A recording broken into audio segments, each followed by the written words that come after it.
Thank you, Clement, for that report. Now, First Lady Rachael Ruto has not experienced drought since the Kenya Kwanza administration ascended to power, attributing it to the consistent prayers that the State House has been undertaking. Her remarks in an interview with an American media have sparked controversy, given that the country experienced severe drought at the beginning of the year, when the government mobilized humanitarian aid, with leaders demanding that the drought be declared a national disaster. Martin Opio reports.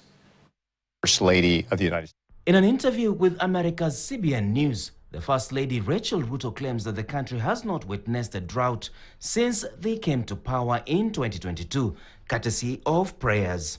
In Kenya, we depend on rain-fed agriculture, and so when it doesn't rain, it is really a big challenge to the country. Yeah.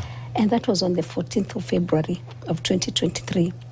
Exactly 1 month later, the rain started pouring.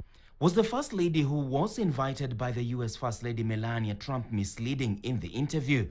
Until the onset of the rains and consequent recent flooding this year, several parts of the country were going through a period of drought, casting doubt on the First Lady's testimony.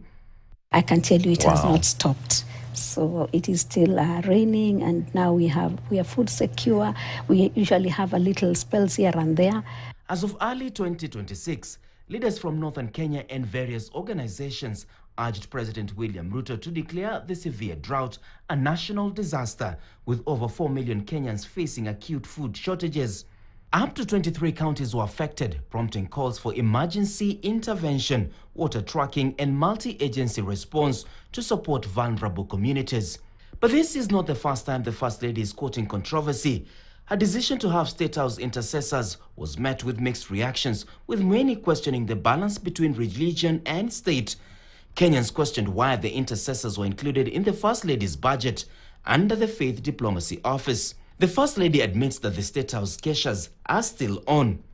And we have prayers everywhere, different people. Sometimes you're walking and you see in the parks, groups, meeting and just praying. People have overnight prayers, like even in State House, we have overnight prayers every Friday. In the State House? Yes, in the State House, yes. We call them keshas. In 2024, Mama Rachael claimed that Uganda has been blessed because of the East African revival that swept the country in the 1930s, where God blessed them with fertile lands and rains, which made the country no longer use fertilizer to plant their crops. Now let me tell you, revival has come to Kenya. In days to come, these rains you are seeing will not come to an end.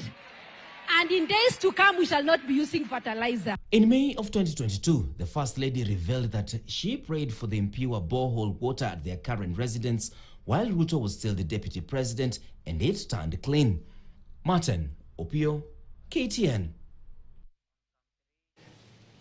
Thank you, Martin, for that. But before